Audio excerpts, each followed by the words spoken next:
سچی محبت کی داستان۔ سچی محبت کی داستان۔ باجی کام ہو گیا، اب میں جاؤں؟ سلمیٰ میری خادمہ نے پوچھا۔ ہاں ٹھیک ہے، کل وقت پر آ جانا، میں نے جواب دیا۔ باجی جی، میں نے آپ سے کبھی چند طے شدہ روپوں کے علاوہ کبھی کچھ نہیں مانگا، آج مانگوں؟ اس نے ڈرتے ہوئے پوچھا۔ ہاں سلمیٰ، کہو کیا چاہیے؟ باجی، بڑے صاحب کے اگر کوئی پرانے کپڑے ہوں تو دے دیجیے۔ بڑے صاحب کے کپڑے؟ تم ان کا کیا کرو گی؟ میں نے حیرت سے پوچھا۔ باجی، کل نہ میرے مرد کی سالگرہ ہے، اس کو تحفہ دوں گی۔ پر سلمیٰ، وہ تو پرانے ہیں۔ باجی، پتہ تو اس کو بھی ہے کہ میری اتنی اوقات نہیں کہ اس کے لیے نئے کپڑے خریدوں۔ وہ مجھ سے بہت پیار کرتا ہے، انہی سے خوش ہو جائے گا، کہہ دوں گی لنڈے سے لیے ہیں۔ میں ان سے بہت محبت کرتی ہوں۔ میں ان کی محبت تعلق دیکھ کر حیران تھی۔ میں نے پوچھا، اچھا وہ بھی تمہیں کچھ دیتا ہے؟ دیتا ہے نا، اس نے بہت خوشی اور جذباتی انداز میں کہا۔ یہ جو آپ کے گھر میں بلی ہے، یہ مجھے بہت پیاری لگتی ہے۔ ایک رات ہم لیٹے ہوئے تھے تو نہ جانے کیوں میں نے اس سے آپ کی بلی کا ذکر کیا کہ باجی کے گھر میں بلی ہے، مجھے بہت پسند ہے۔ اگلے روز جب میں گھر گئی تو وہ جھلا میرے لیے ایک بلی لایا ہوا تھا۔ وہ آپ کی والی جتنی پیاری تو نہیں، پر باجی وہ مجھے میری جان سے زیادہ عزیز ہے۔ پتہ ہے کیوں؟ کیونکہ میں جانتی ہوں کہ اسے بلیوں سے بہت ڈر لگتا ہے۔ پتہ نہیں کیسے اس نے گلی سے پکڑی ہوگی، کیسے اسے گھر لایا ہوگا، اور جب میں گھر پہنچی تو وہ اسے دودھ پلا رہا تھا۔ آپ کو پتہ ہے باجی، ہمیں خود دودھ پیے ہوئے مدت بیت گئی ہے، پر وہ اس کے لیے پتہ نہیں کہاں سے لے آیا، صرف اس کے لیے کہ مجھے پسند ہے۔ میں نے پوچھا، سلمیٰ، بلی کا تو بہت خرچہ ہوتا ہے، تم کیسے پورا کرتے ہو؟ کہنے لگی، باجی وہ غریب گھر کی بلی ہے، اس کو بھی ہماری طرح حالات سے سمجھوتا کرنا آتا ہے۔ وہ صبح نکلتی ہے اور شام کو گھر میں داخل ہوتی ہے، بیمار ہو جائے تو خود ہی ٹھیک ہو جاتی ہے، کسی علاج معالجے کی ضرورت نہیں پڑتی، گھر میں کھانا نہ ملے تو باہر سے ہی جیسے تیسے پورا کر کے آتی ہے۔ آپ کو پتہ ہے، جب سے وہ ہمارے گھر آئی ہے، ہم میاں بیوی کے پیار میں مزید اضافہ ہو گیا ہے۔ ایک تو ہم دو بھوکے مل کر کبھی کبھی ایک بھوکی کی بھوک مٹا دیتے ہیں، اس لیے اللہ ہم پر بہت زیادہ ہی مہربان ہے۔ دوسرا یہ کہ اس بلی نے ہمیں وفاداری سکھائی ہے کہ آسائشات ہوں یا نہ ہوں، جس سے ایک بار نباہ کر لیا جائے اس سے منہ نہیں موڑتے۔ ایک بار ہم اس کو کسائی کی دکان کے باہر چھوڑ کر آئے کہ یہاں اس کا پیٹ بھی بھر جائے گا اور خوش رہے گی، پر ہمارے گھر پہنچنے سے پہلے ہی وہ ہمارے گھر کے باہر بیٹھی ہوئی تھی۔ اس نے ہمیں سکھایا کہ محبوب چاہے چھوڑ دے، دھتکار دے، مار دے یا توڑ دے، اس کو چھوڑا نہیں کرتے۔ مجھے سلمیٰ کی باتیں سن کر خوشی بھی ہو رہی تھی اور دکھ بھی۔ خوشی اس بات کی کہ سچے لوگ اور سچی محبت آج بھی دنیا میں موجود ہے، اور دکھ اس بات پر کہ عموماً محبت جتنی غریب ہو اتنی ہی سچی ہوتی ہے۔ مگر میں تو امیر ہوں۔ آج یہ امیر ایک غریب پر رقص کر رہی تھی۔ یہ عالیشان سفر مجھے اپنی قبر محسوس ہو رہا تھا۔ میرا دل چاہ رہا تھا کہ یہ قبر کھلے اور میں اس میں دفن ہو جاؤں۔ میں نے بات آگے بڑھانے اور اپنے دل کی تشفی کے لیے اس سے پوچھا کہ تمہاری سب باتیں بجا ہیں، لیکن کیا تمہیں نہیں لگتا کہ اگر دولت ہو تو محبت کرنے کا لطف دوبالا ہو جاتا ہے؟ اس نے حیرت سے میری جانب دیکھا۔ میں نہیں چاہتی تھی کہ وہ کچھ بھی بول کر ایک بار پھر سے مجھے لاجواب کر دے اور میری انا کی پھر سے دھجیاں اڑ جائیں، اس لیے میں نے اس کے کچھ کہنے سے پہلے ہی کہا کہ دیکھو نا، ایک رئیس زادہ جس کے پاس گاڑی یا چلو موٹر سائیکل ہی ہو، وہ اپنی بیوی کو کہیں بھی کبھی بھی لے کر جا سکتا ہے۔ وہ مسکرائی اور بڑے تحمل سے کہنے لگی، جب آپ بڑے صاحب کے ساتھ موٹر سائیکل پر بیٹھتی ہوں گی تو صرف آپ انہیں کمر سے پکڑتی ہوں گی، اور گاڑی میں تو یہ بھی نہیں ہوتا، پر جب میں اپنے خاوند کے ساتھ سڑک پر پیدل چلتی ہوں تو ہم نے بہت فخر سے ایک دوسرے کا ہاتھ تھاما ہوتا ہے۔ میں سٹپٹا سی گئی اور اپنی شرم کو چھپانے کے لیے اتراتے ہوئے کہا، آج ہم KFC جائیں گے۔ وہ کہنے لگی، سنا ہے وہاں کا تو کھانا اور ماحول بہت ہی اچھا ہوتا ہے باجی، آپ خوب مزہ کیجیے گا۔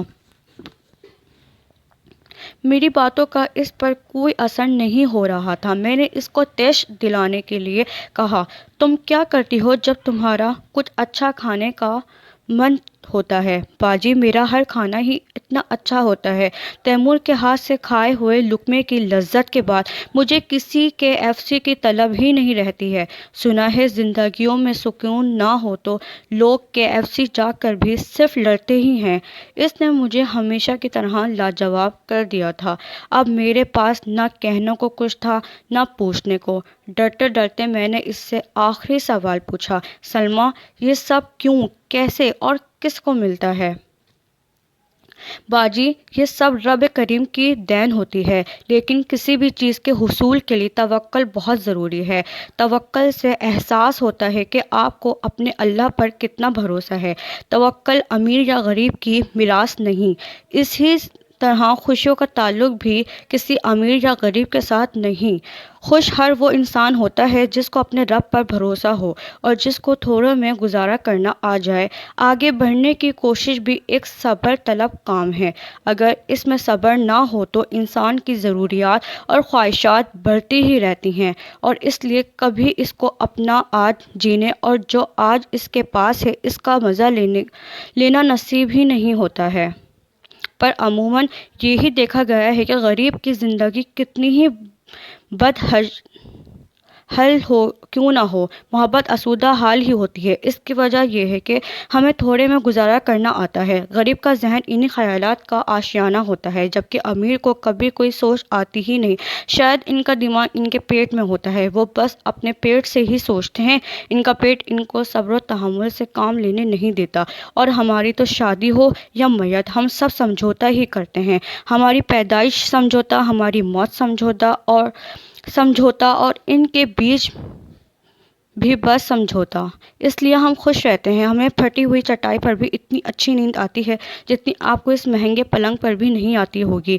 میں نے سوال کیا، سلمیٰ، ان سب باتوں کا ادراک کب ہوا؟ باجی، جب میری شادی ہوئی، میں دلہن بنی کمرے میں بیٹھی تھی، تیمور آئے، میرے پاس بیٹھ گئے۔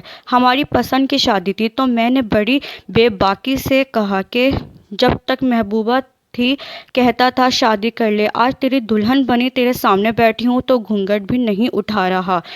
وہ چپ تھا۔ اس کی خاموشی پر مجھے بہت ہنسی آ رہی تھی۔ میری ہنسی میرے رونے میں تب تبدیل ہوئی جب اس نے کانپتی آواز میں میم کہا، منہ دکھائی۔ میں سمجھ گئی تھی جو شخص اپنی شادی کے دن بھی مزدوری پر گیا ہو وہ کیا منہ دکھائی دے سکتا ہے۔